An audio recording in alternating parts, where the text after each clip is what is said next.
Bienvenidos a Metanoia Mon Amour, un ciclo de conversaciones que honran al pensamiento libre, creado por Nicolás Gada Thompson, mi clon humano. Fernando, bienvenido, sos el primero. Hola Nico, ¿qué tal? Muy bien, muy contento de tenerte aquí. Estamos, ¿dónde está la cámara? ¿Está ahí? Cámara, perfecto. Estamos inaugurando la edición Chile del ciclo de podcast Metanoia Mon Amour, que es un podcast, es un ciclo de conversaciones homónimo del libro que lo publicamos el año pasado, y lo estamos arrancando con mi nuevo viejo amigo Fernando Vélez, que acá tengo el machete, pero en realidad básicamente, como en todas las otras conversaciones, no vamos a hacer un raconto de su vida. Si les parece divertido, interesante, desafiante, enriquecedor lo que Fer tiene para contarnos, ustedes mismos irán a Google y lo van a stalkear como corresponde, y a investigar. Antes de ir a lo que vos me pediste de lo que hablemos, que me interesa eso, ¿no? Concentrarnos en este tipo de contenidos o de propuestas. Mi interés es concentrarnos en aquello por lo que el invitado está actualmente apasionado, ¿no? Más allá de todo su currículum, y eventualmente después al final te voy a preguntar un poco qué viene más adelante, ¿no? Cuáles son tus horizontes futuros. Pero acá un poco rescaté de mi investigación hacia vos, Fer, que venís de un background de comunicaciones, digamos. Eso sí, por ahí, porque esto digamos, es una conversación, y como para arrancar, para calentar motores, contanos un poquito esa parte tuya o esa vocación, de dónde vino, qué significa que estás, o que has estado involucrado en el mundo de la comunicación. Y bueno, de ahí como disparador arrancamos. Bueno, antes que nada, un gusto, Nico. Un placer poder conversar, generar puntos de vista y articular un diálogo que siempre es necesario. Bueno, mi conexión con la comunicación viene porque, en el fondo, a mí lo que me interesa es construir historias, instalar relatos, puntos de vista, miradas. Y en un minuto me meto con la comunicación desde el audiovisual, muy conectado con el mundo en un minuto más desde la teoría del cine. Estuve muy metido en eso, y también muy metido en lo que es el mundo de la comunicación para el mundo organizacional, el campo organizacional. Entonces me fui metiendo en formato, desde el audiovisual, después el mundo de las revistas, los tabloides. Y en el fondo yo me di cuenta al final del día que lo que me interesaba era llevar a cabo ideas, instalarlas y generar conversaciones. De ahí llegué al mundo del coaching, y de ahí poco a poco llegué al mundo de los libros también, de escribir libros. Entonces, para mí la comunicación, yo te diría que es un espacio de encuentro, un espacio dialéctico, muchas veces de tensión, un espacio con texturas, con grises, en donde la conversación te lleva a otros lugares, genera un intercambio, y al final eso es compartir un espacio simbólico, y desde ahí, por supuesto, hay que articular preguntas e irse al campo de la curiosidad. Me contabas que arrancaste o tuviste como un capítulo, o tal vez sigas involucrado en la parte audiovisual de películas, o digamos, dijiste cine. Me interesa porque, digamos, sabía que sos autor, y después me gustaría preguntarte un poquito, que hagamos un ping-pong de cómo, del oficio del escritor, pero tiraste la de cine y me interesa también. Mira, yo estudié audiovisual, trabajé en documentales. Y en un minuto traté de hacer, te estoy hablando yo, 1990, un programa de televisión que era sobre el mundo del trabajo, llevado a la tele. ¿Pero qué tenías? ¿10 años? No, yo tenía como 21 años, éramos 2 o 3 directores, y armamos la propuesta para un canal importante, quedó, pero nos tiraron para el día domingo, 9 de la mañana, competíamos con la misa de otro canal. Y la resaca de la gente. Entonces, claro, pero es que no alcanzamos a tener el auspicio. Entonces yo vengo con un audiovisual, que después me pongo a estudiar periodismo, entonces me meto en el tema ya del audiovisual, producciones más organizacionales, y en un minuto me contratan para hacer campañas de cine. Y me tocó hacer la campaña El Chacotero Sentimental, que es una película que acá tuvo harto impacto. Y después de eso nos pusimos a conversar con el director, con Cristian Galás, y por qué no creamos una revista de cine. Y creamos una revista de cine que se llama Dien, que por ahí tengo un anuario, que era una revista con una mirada muy latinoamericana, una revista que tenía una mirada conectada con el cine independiente, el cine autor, y donde escribían los escritores, yo te diría que el mundo intelectual más fuerte que hay acá en Chile. Y fue un lugar, una época delirante, te estoy hablando de altos tirajes, en rotativa, y las revistas se regalaban en los cines, con entrevistas a puros realizadores latinoamericanos, lanzábamos películas también, de cine mexicano, de todo. O sea, fue una época creativa, absolutamente delirante, en donde lo que hacíamos una línea editorial, en donde la película no era ponerle 3 estrellitas o me gustó, no me gustó, sino que escribían montajistas, sonidistas, directores de cine. Bueno. Y en el fondo fue llevar el cine chileno a un contexto latinoamericano fuerte, y desde un lugar en donde todos estaban comprometidos. Entonces en esa época sacamos la ley de cine también para Chile, que era de los pocos países que no tenía ley de cine. Sí. Entonces fue una época, mira, bella, y claro, para mí la época más creativa, más disruptiva, formativa, claro. Sí. Esto, estamos hablando de, pues dijiste 90 y dijiste 21 años, o sea... lo que fue el lanzamiento de la película, todo eso fue el 2000, pero perfecto. El programa se llama El Pulso del Trabajo, fue el año 92 más o menos. Perfecto, desde ahí hacia lo, claro, porque si yo pienso, por ahí en Argentina estaría un poco más desarrollado, pero mi década formativa, creativa, está un poquito más corrida hacia de lo que sería 2005-2015, ponele.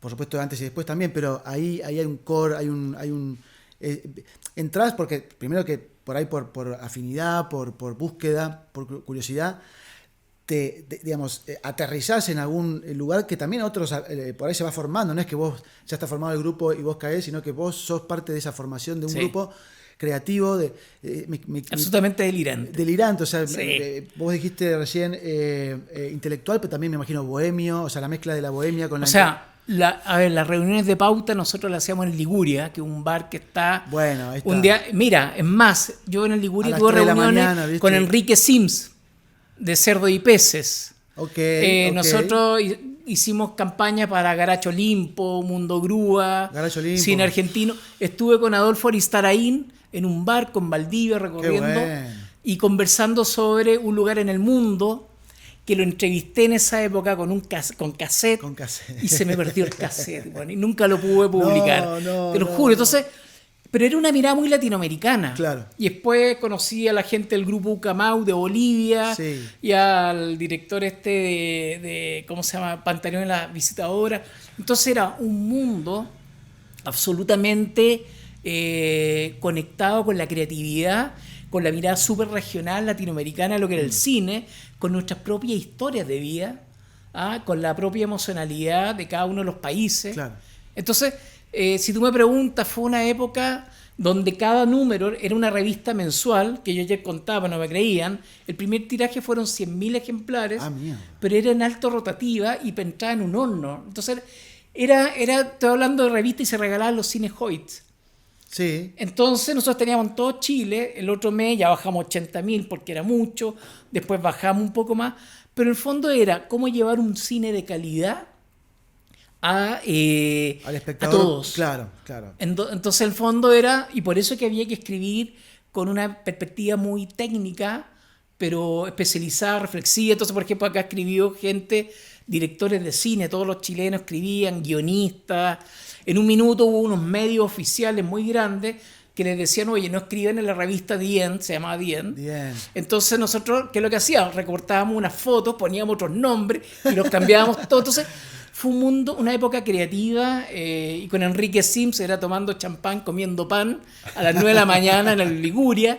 Entonces yo te diría que fue una época absolutamente al servicio de construir relatos y construir identidad. Sí. Es casi como un origin story, ¿no? De una Liga de la Justicia, versión bohemia intelectual chilena, hiper creativa y delirante. Me gustó, me dijiste como 3 veces delirante. Sí, claro. Debe haber muchas anécdotas detrás de ese delirante. Y eso es lo que me divierte porque de alguna manera, a veces incluso cuando lo contás, lo verbalizás, te das cuenta que, o por ahí viene otro, vienen ahora unos juniors, unos jovenzuelos de 20 y pico y te dicen, che, queremos hacer un documental sobre ese periodo de ustedes. Y decís, puta, al final, bueno, somos un capítulo en la historia de la cultura chilena, ¿no? Y si fracasó o se desmadró, hasta por ahí es aún más pintoresco para la historia, para contar la historia. ¿Sabes ¿no? cómo quebró todo? A ver, contanos. Nosotros tuvimos una revista que duró 2 años y medio, todos los meses, era heroico, un equipo absolutamente comprometido. Uh-huh. Y bueno, eso fue una noticia nacional, pero había un contador que se dio con toda la plata y quebramos todo. Y entre otros también después quebró la revista y fue una cuestión tremenda, porque en el fondo siempre un sátrapa. Fue terrible. Una sanguijuela. Porque todos los que estábamos ahí estábamos al servicio del proceso. Y este tipo, claro, lucró, se llevó unas tajas grandes y desde ese lugar no había proyecto que resistiera y nada, pues después se acabó. Pero mira, ¿sabes qué? Yo me quedo con la sensación que este escenario con un perfil bastante salvaje en el cómo se creó todo el proceso y con el Chacotero Sentimental, que era un fenómeno social que vivía Chile, que era un programa de radio donde lo escuchaba todo Chile, que era sobre historias de sexo en Chile. Claro. Entonces fue tan potente la experiencia que, claro, nosotros teníamos tarjeta para entrar a todos lados para poder hacer lo que quisiéramos. Claro.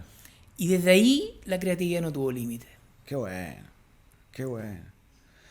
Me haces acordar, esto no lo conté nunca, por lo menos en público. Voy a hacer cortito y ya estamos hablando del tema que te interesa. Ahora lo presentamos.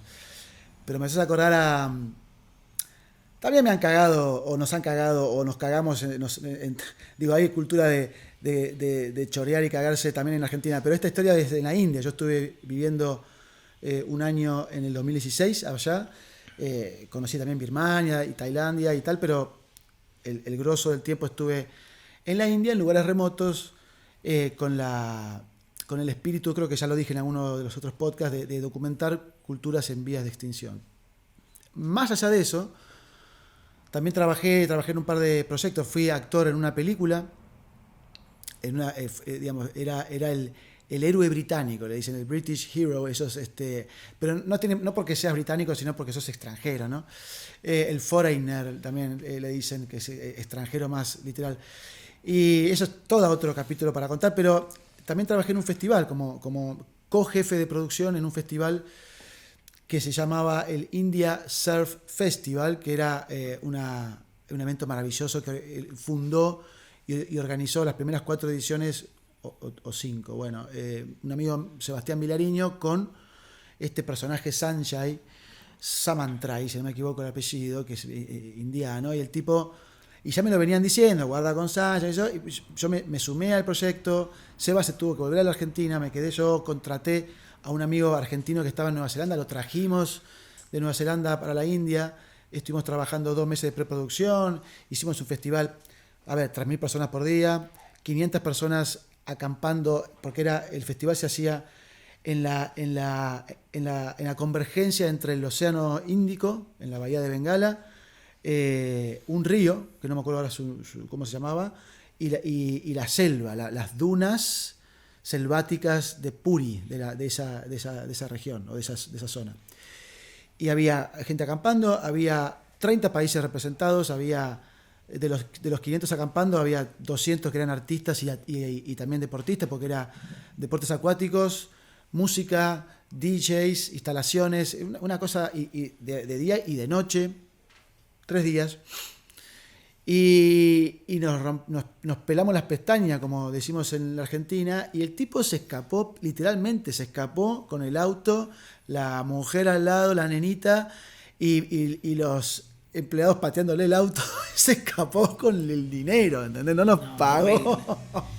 Es terrible, es terrible. Lo resumí, sí, pero digamos, hay todo un trasfondo detrás. Pero bueno, ¿quién te quita lo bailado? A mí ya ese dinero es anecdótico, la experiencia, y los recuerdos y los amigos que he hecho en ese festival, que todavía aún hoy mantengo contacto, es invaluable, ¿no? Pero bueno, voy a ya le di demasiado suspenso. Había, porque te estuve leyendo y tal, sé que te gusta mucho, tenés pasión por la política, pero ayer cuando nos encontramos en la casa de nuestro amigo en común, el Cote Fernández, me dijiste, pará Nico, yo hoy, o mañana, mejor dicho, en tu podcast, quiero hablar del trabajo. Y pongo así el título bien amplio para que vos nos aterrices a partir de ahí hacia dónde evoluciona el trabajo personal, trabajo profesional.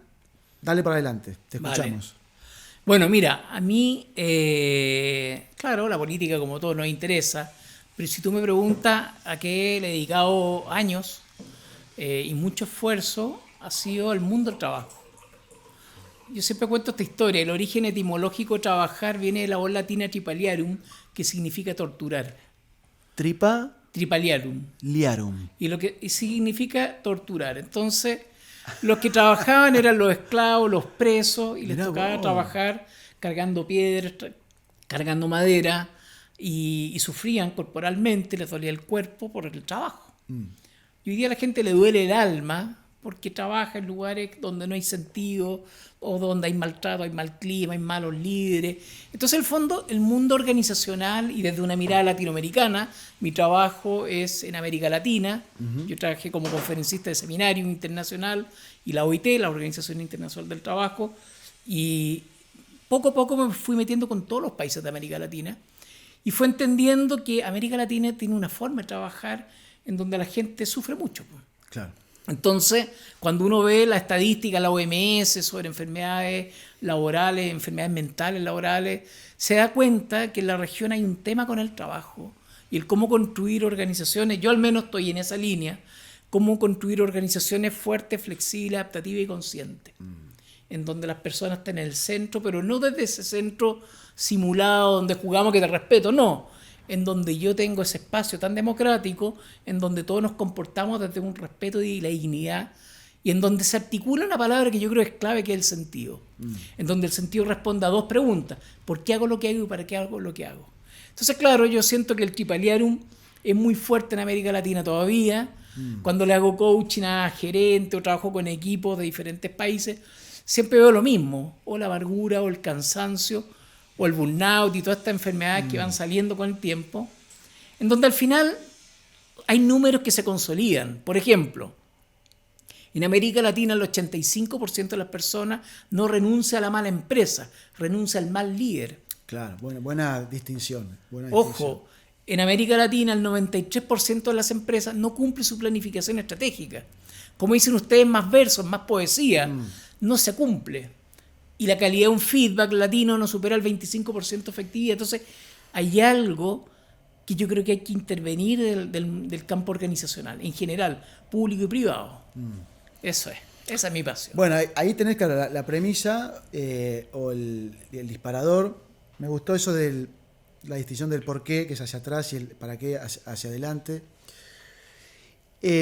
Además, de alguna manera deslizaste con mucha sutileza, pero al mismo tiempo contundencia, el hecho de que sos coach. Imagino que es coach ontológico. De Newfield, sí. De Newfield, que ahora también te quería preguntar un poquito, que nos cuentes así, de paso le pasamos el chivo a los muchachos de Newfield, digamos, qué es, qué consiste la historia. Hablemos un poquito también de Juan Vera, mencionar al que vos quieras. ¿Tenés alguna relación? En un rato viene Carmen. ¿Tenés alguna relación con el coaching corporal también? O si querés, la pregunta es, bueno, ¿cómo? Ok, ahí tenés la identificación de la necesidad y de la oportunidad de tu lado de ser útil, de participar. ¿Y cómo lo estás aplicando? ¿Tenés algún caso de estudio para contarnos sin dar nombres? Mira, a ver, yo tengo 55. Y a los 40 años... yo ya estaba escribiendo, siempre, bueno, y trabajaba como docente, como consultor, todo. Pero a los 40 quería dar un giro, no sabía para dónde. Me meto a Newfield y me formo como coach ontológico. Y desde ahí hubo un giro fuertísimo, fuertísimo, donde cambiaron las prioridades, cambió la vida, a mí me cambió la vida. Y de ahí para adelante, por supuesto que me conecto con el mundo de la ontología del lenguaje, me meto con Maturana, y pasan los años y después trabajo en Newfield.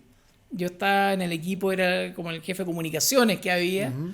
Entonces, bueno, me tocó crear medios de comunicación, creamos una editorial de libros, donde sacamos un libro Julio, y empezamos a, yo diría, instalar distinciones, a instalar puntos de vista, a construir el diálogo, el relato, a construir, yo diría, como una comunidad de aprendizaje. Y en un minuto, bueno, y conozco a Juan Vera, y a Juan un saludo a Juan, de paso. Juan Vera, un gran abrazo. Juan tiene una forma de pensar que a mí me encanta y tiene una forma de escribir que es preciosa. Entonces a Juan le pedíamos texto y publicábamos los textos de Juan. Claro. Y pasan los años, pasan hartos años, y después nos topamos de nuevo, yo compro el libro y pasa más tiempo, y hace poco yo escribí un libro sobre un texto que se llama algo así como Chile Opaco, sobre el tema de la transparencia, lo publico en El Mostrador, un diario electrónico, y con Juan retomamos el diálogo, y ahí Juan me dice, oye, hagamos un conversatorio escrito.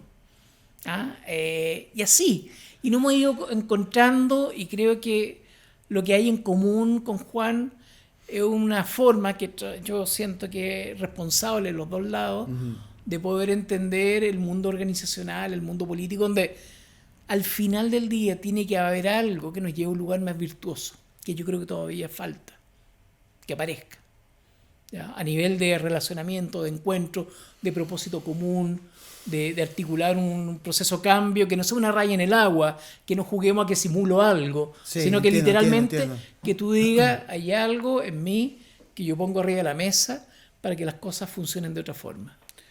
Está fenómeno. Bueno, me remitís un poco también a mi capítulo, porque claro, después del delirio creativo bohemio intelectual uno va decantando, ¿no? Yo tengo 46, o sea, primero que nada pensé que eras mucho más joven, parecés de 46 años, ¿no? Así se va a pasar mi anteojo.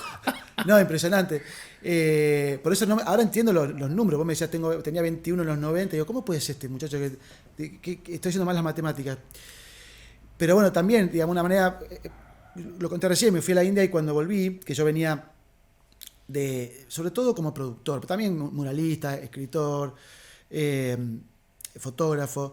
Yo estudié fotografía, trabajé muchos años como fotógrafo, pero cuando vuelvo de la India, yo volví como con dos consignas, ¿no? Con dos ideas, fuerza en la cabeza. Una era hacer una transición, ver cómo, de qué manera, estar atento a las señales del universo para hacer una transición del mundo del arte y la cultura, el fomento de la producción de cultura y del talento, y del fomento del talento argentino y internacional, en la manera de mis posibilidades, a las trincheras de la sostenibilidad, del triple impacto, de la cuestión más ecológica, ¿no?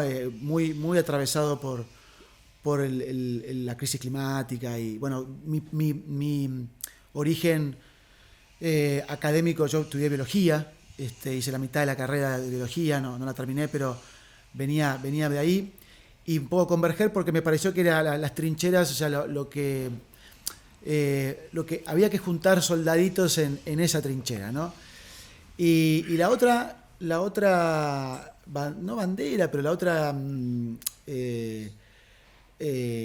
tampoco epifanía, pero digamos, la otra resolución que me traje de ese viaje fue, bueno, pará, venís de un mundo casi de un outside, o sea, fuiste hasta los 40 años de hecho, mi primera cuenta bancaria la tuve para viajar a la India, imagínate, yo tenía 37 años y no tenía cuenta bancaria, o sea, muy afuera del sistema, con una idea muy demonizada de lo que era el mercado y el sector privado, con digamos, una desconfianza y un descontento con el sector público y la política, que no es lo mismo, pero que están entreverados.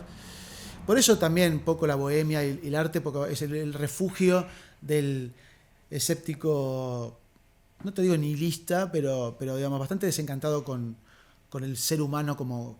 Esto, bueno, de vuelta, ¿no? Esto de la empatía, esto de la vos dijiste recién una palabra, de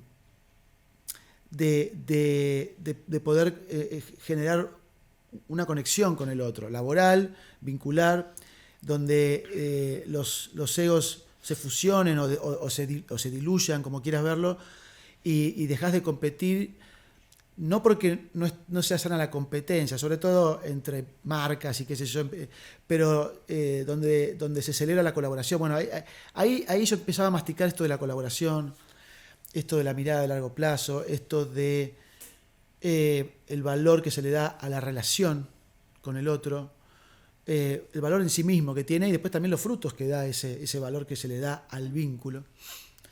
Y entonces dije, bueno, yo tengo que, vuelvo de la India, me voy a poner como al día con educación cívica, educación política. Yo no tenía ni puta idea de política, historia política, no me interesaba, me parecía como que el equivalente a estudiar la historia perdón, hay toda una ciencia que estudia el Mo, pero digamos, en mi caso era como medio lo mismo, totalmente, digamos, casi rechazo ya directamente al rubro.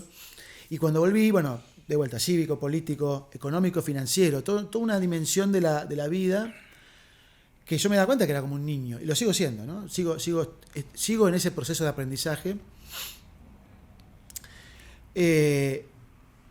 Y la forma en que, porque quiero volver a vos, ¿no? Te tiro la pelota de esta forma. La manera en que yo encontré, que también fue una oportunidad de un tío postizo que se transformó en un mentor, que ya había trabajado para él en su momento, y el tipo, bueno, Francisco Ingubil, que de paso lo nombro, Boy, le decimos Boy, de vuelta, es como un tío, es como el padre de los Fernández acá en Chile, y el tipo fundó con un socio y después apareció más asociados una consultora que se dedica al fomento de la comunicación, del liderazgo horizontal, de la negociación colaborativa y creativa. Él acuña, de hecho, ese concepto de negociar creativamente. ¿Para qué?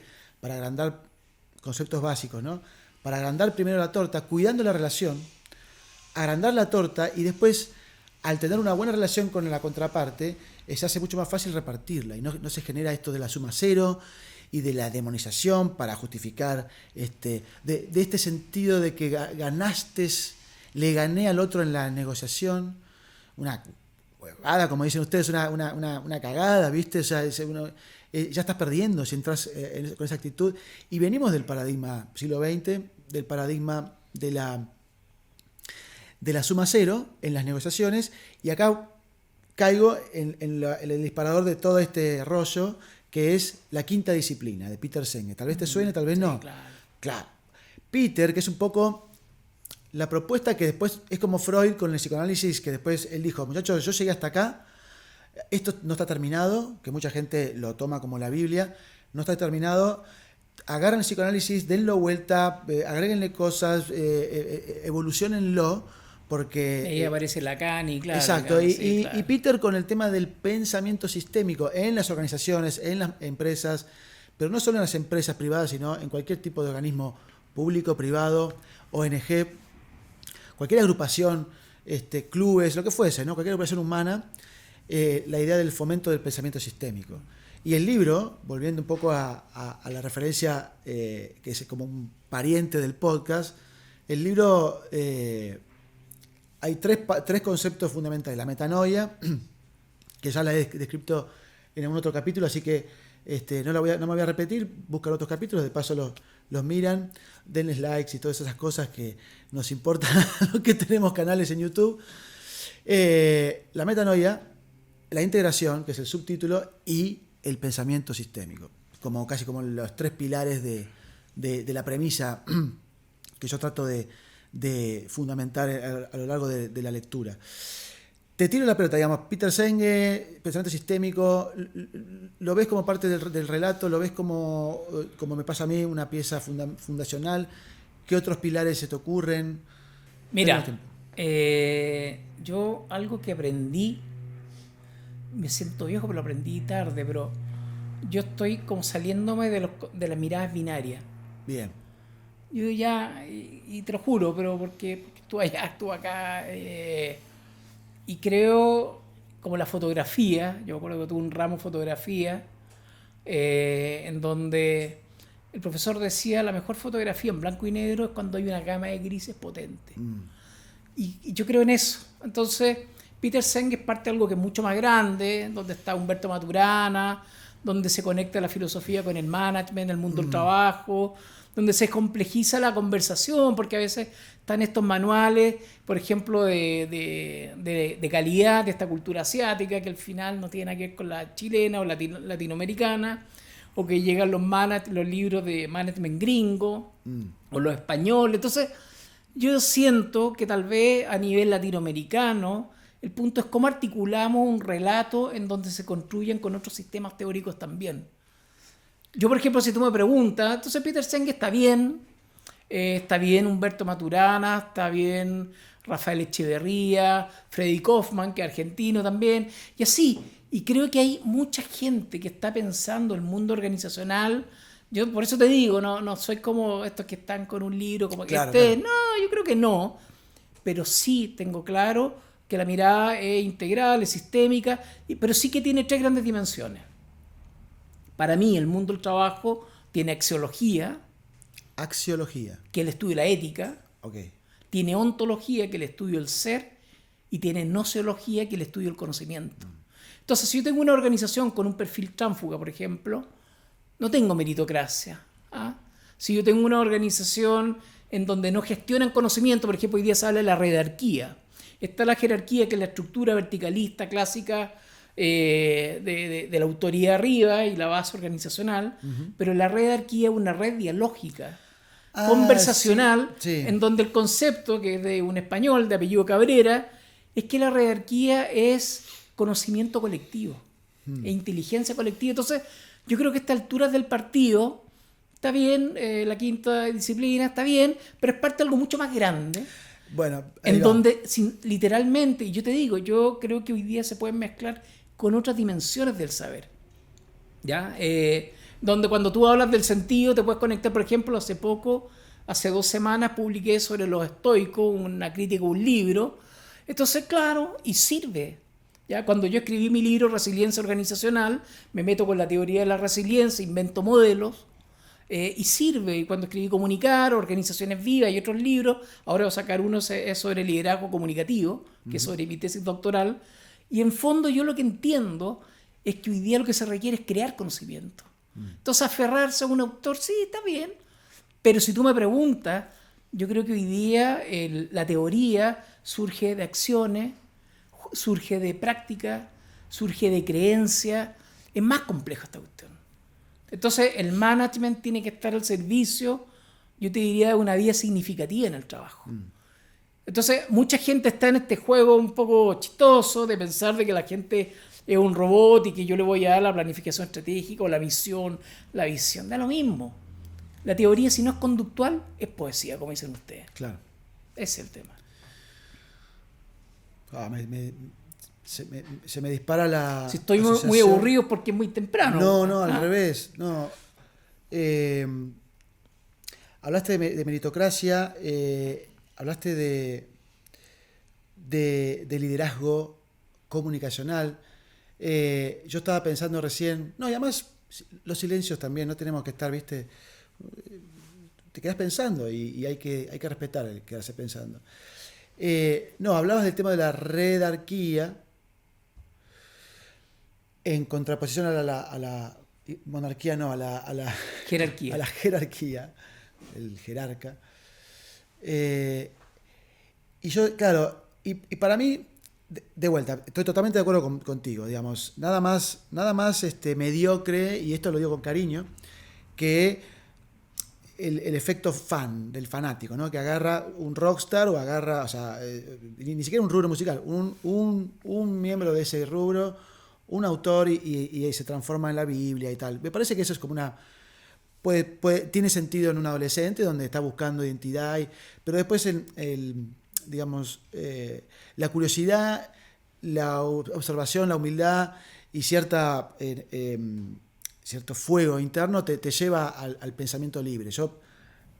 Me gusta más me gusta más hablar del pensamiento libre que del pensamiento crítico, porque para mí el pensamiento crítico es parte del pensamiento, es uno de los subconjuntos del pensamiento libre.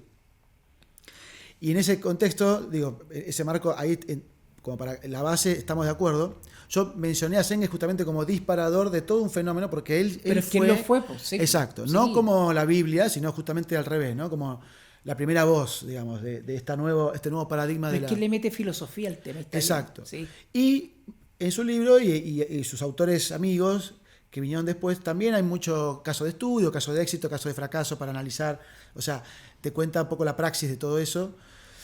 Y claro, en aquella época donde la jerarquía, lo vertical estaba tan enquistado, tan cristalizado en la cultura y en el coco de la gente, del profesional, del manager, pero también del empleado y tal, era como necesario, ¿no? Esa pateada de tablero. Ahora, me pasa un poco y mirá que yo vengo de trabajos en equipo y vengo de la búsqueda de consensos y vengo de el liderazgo horizontal, o sea, ese es mi ADN en algún punto natural que después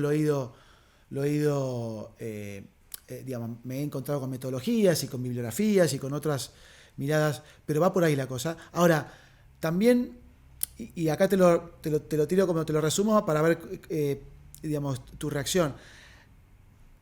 Una jerarquía donde todo el mundo tiene todo el mundo tiene que tener la libertad de poder pensar y opinar lo que se le cante el tuje, pero no se ralentiza mucho la toma de decisiones. O sea, ¿qué pasa con el día a día, ¿no? De vuelta, con el oficio de liderar, con el oficio de gestionar una empresa, un organismo público, lo que fuese.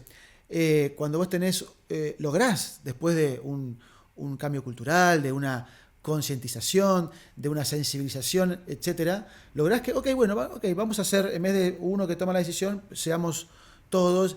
No pasa que aparecen otros fantasmas, aparecen el ego, quién tuvo la idea, quién no sé qué, toda esta cuestión de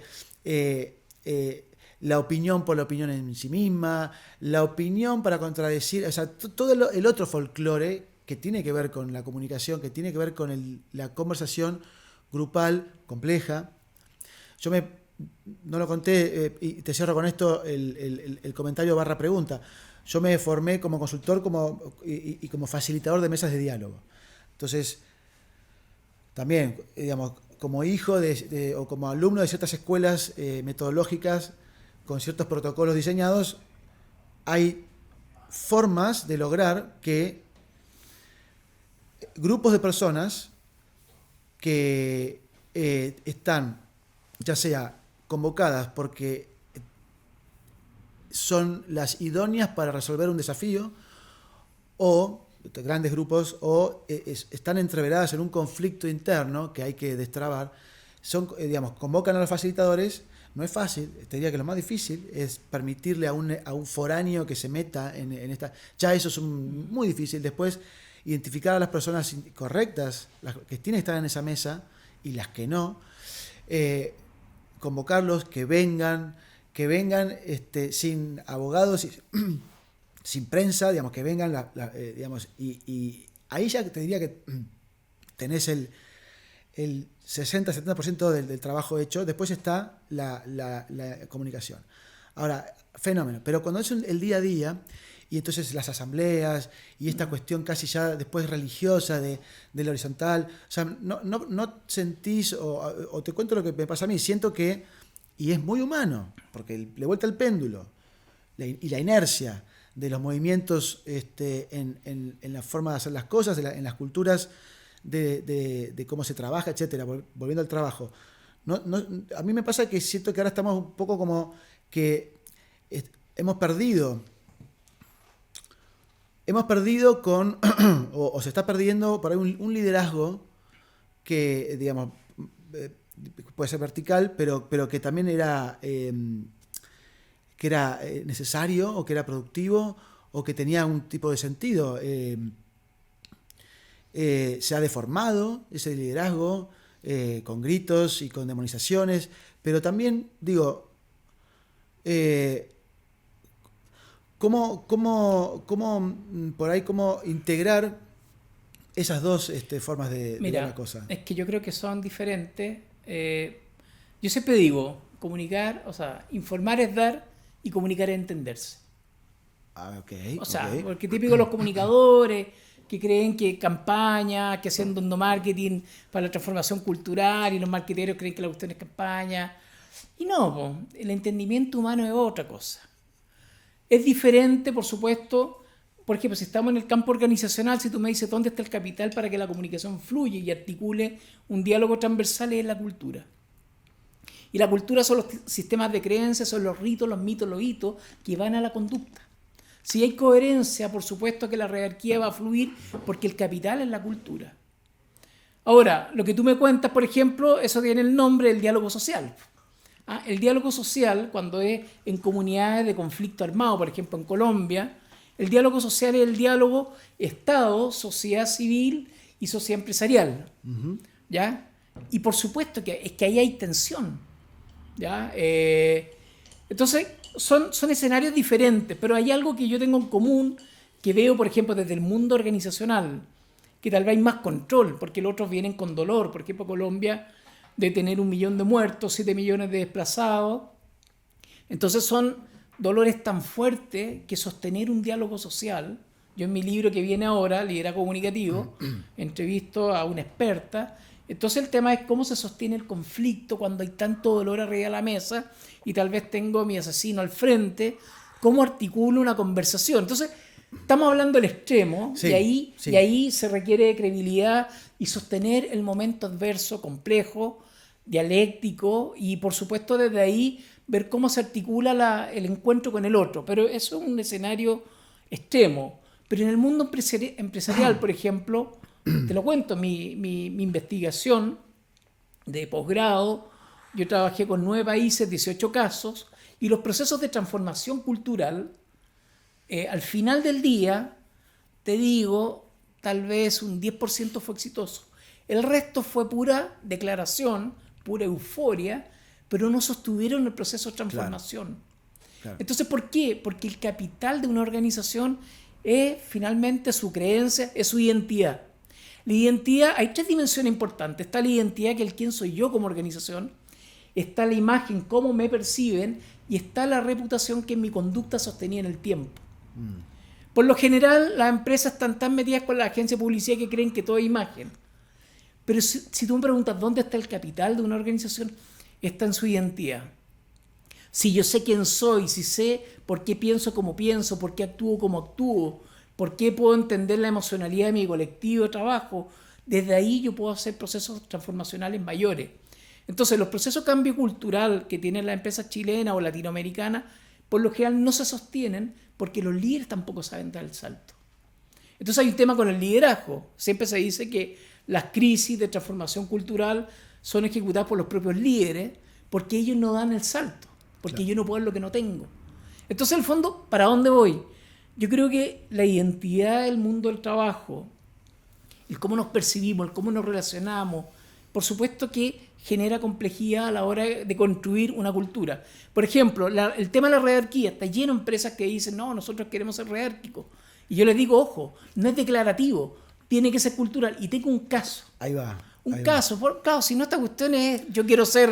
Estaba tratando de ser diplomático y me costó, incluso me di cuenta que me fui por las ramas, pero... Salte la caja, claro. No, claro, pero digamos, con amor, siempre con amor. Es que como, va por ahí. Porque si no es como que no es una crítica, porque estamos todos aprendiendo. Sí, claro. O reaprendiendo o resignificando la forma de hacer las cosas. Entonces, no puede no ser una cosa de vamos todo, entonces pero bueno, hay que tener la masa crítica. Lo que pasa, Nico, que hay que tener, para generar un proceso de transformación cultural, hay que tener masa crítica, y la masa crítica tiene que sostener el proceso pero desde creencia, no fanatismo. Entonces, Exacto. por lo general, ¿por qué no se articulan los procesos de cambio? Es porque no se sostienen en el tiempo. Claro. ¿Y por qué? Porque al final también nadie conductualmente da el ejemplo. Entonces, yo soy lo que digo. Entonces, ¿qué es lo que yo veo muchas veces con los líderes? Veo que los líderes no sostienen los valores que declaran. Y la gente está todo el rato comparando. La gente está buscando coherencia y consistencia. Todo el rato. Claro. Entonces, en el fondo, ¿qué me ha tocado ver mucho? Líderes que tienen un verso espectacular, un cuento increíble, pero cuando está la tensión, colapsan. Claro. Entonces, la cultura, mira, hay un escritor, pero que creó una empresa que se llama Leaderman, búscala en internet, Jorge Calvo, y este señor creó una marca tan potente que está hoy día en toda América Latina. Y él decía, mi capital no está en mi empresa, mi capital está en la cultura. Y él se declaraba como un guardián de la cultura, es decir, ¿cómo hacemos para que todos pensemos y tengamos valores comunes y desde ahí tengamos conductas colectivas que también estén al servicio? Y un caso, hay una empresa siderúrgica en Chile, pero que opera desde Brasil para todo el mundo, y el caso es el siguiente. Una empresa me contrataron como consultor, las primeras reuniones eran unos galpones gigantes y todos los muros eran de 1 metro. Cuando parten las reuniones con recursos humanos, yo había lanzado un libro, Resiliencia, y con un modelo para cuidar a las personas, a la reunión llegaban 20 personas y se paraban a mirar. Entonces yo le decía al gerente, le decía, oye, ¿no será mucho? 20. O sea, me decía, no, ellos están escuchando porque les interesa y ellos quieren aprender. Y después ellos van a conversar. Entonces, bueno, y eso se repitió. Llegó el terremoto del 2010. Todo colapsó. Te estoy hablando de una organización con una base organizacional grande, sin mando medio y con un vértice de líderes que eran 5 personas. Los líderes están en Europa. Los trabajadores llaman a los consultores, nos ponen en una cancha de fútbol, todo, y empiezan entre los propios trabajadores a tomar decisiones. ¿Qué quiero decir? Se creó un conocimiento colectivo que tiene un nombre, inteligencia colectiva, los tipos empoderados, con muchos cursos en el cuerpo y con vocación de poder. Y ellos tomaban decisiones y sabiendo que los líderes están en otro cuento, pero ellos tenían que tomar... Entonces, esas son organizaciones inteligentes. Entonces, la redarquía para tiempos VUCA, tiempos VANI, complejos, frágil y todas las anteriores, sirve porque da flexibilidad, da plasticidad cultural. Y desde ahí llega la ola y yo me puedo mover más rápido, en menor tiempo. Por eso es que el conocimiento tiene un rol, pero para eso se requiere de líderes que sostengan. Entonces, ya no es hablar de equipos de trabajo, ahora es hablar de comunidades de aprendizaje. No, está buenísimo, porque aparte de alguna manera describiste un poco lo que yo estaba buscando, que era una integración o una combinación de las dos pulsiones.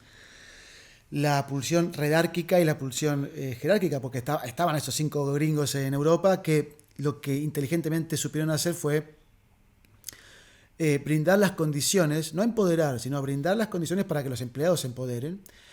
A ver si te entendí bien. En un contexto de oficinas con techos altos y paredes bajas, vos tenías tu reunión con tus 3 o 4 colegas y había gente que tenía acceso a presenciarlas detrás de esa pared de 1,20 m. No, ni siquiera, menos. 80 centímetros. Qué interesante, qué interesante. No, me imagino para poder apoyarse por lo menos. Pero qué interesante concepto. Y fíjate vos cómo lo llevan directamente a la topología de las oficinas, ¿no? a la arquitectura del lugar. Pero es que, Nico, ¿sabes cuál es la diferencia? Que en la época de la revolución industrial, las máquinas a vapor requerían de mucha fuerza y musculatura para mover en una llave gigante y los tipos tenían que ser muy fuertes. Hoy día todo eso está automatizado. Hoy día se requiere ya no musculatura. Hoy día las organizaciones funcionan con conocimiento. Sí. Y el conocimiento fluye desde prácticas conversacionales y redes dialógicas. Es la conversación la que articula el conocimiento, la que empodera, la que construye la confianza, y la confianza coordina acciones.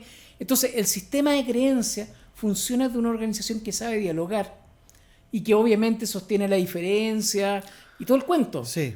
Pero para eso, y como diría Maturana, entonces ya el tema no es competitivo, sino que es colaborativo. Pero eso es cultura. Eso es una creencia que va a la práctica. Y no es que yo te lo diga desde el fanatismo, sino que yo creo en eso. Entonces, ese es el tema. ¿Cómo hago yo para que tú creas todos estos contenidos y lo lleve a tu práctica cotidiana? Me encanta. Te quiero leer una cita dentro del libro que es un poco como puede funcionar como un cierre de este capítulo sobre el trabajo y podemos hablar del oficio del escritor, o por ahí a vos te dispara un segundo impulso, digamos, yo te la tiro, la compartimos y que sea natural la reacción. La cita es de John Mohawk, o Mohawk, es un apellido probablemente Iroquois o Lakota o de alguna de estas tribus amerindias del norte. El libro es un librazo, instrucciones originales, sería en castellano, enseñanzas indígenas para un futuro sustentable, de Melissa Nelson, una gringa que hizo una recopilación de conferencias más que nada. Y John Mohawk dice lo siguiente, claro, es Iroquois, por lo menos por la primera frase de la cita. Dice así: la cultura iroquesa tiene la tradición de que cada vez que nos congregamos para tener una reunión, abrimos con lo que se llama un ganoya, o discurso de apertura, ganoya. Son 3 palabras, ganoya. Algunas personas lo llaman un discurso de acción de gracias. Entre paréntesis pone, ¿les suena? Esa charla es algo en lo que todos los que están cuerdos en el mundo deberían acordar tener, dice el tipo. Es algo así como la diplomacia iroquesa. Comenzamos con lo que estamos de acuerdo. Y luego vamos a las cosas en las que no podemos estar de acuerdo. Dice, no podemos estar de acuerdo. O sea, primero, ¿no? Vos decís, pero claro, hombre, y sin embargo no hacemos eso, ¿no? En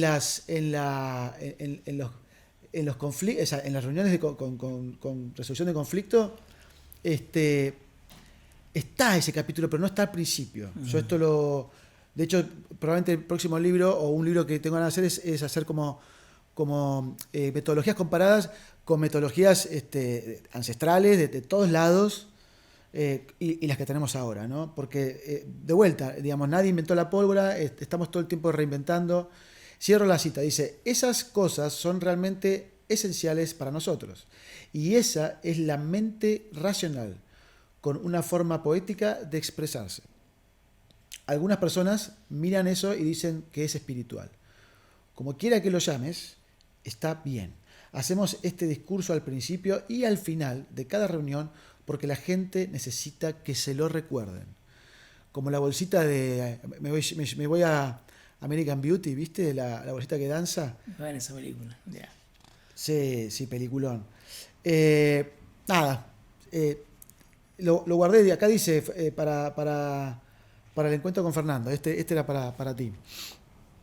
Bello texto. A ver, yo creo, y un poco, y sumando el contexto mundial y el contexto de todos nuestros países en vía de desarrollo, porque nosotros somos tercer mundo, para no contar una historia.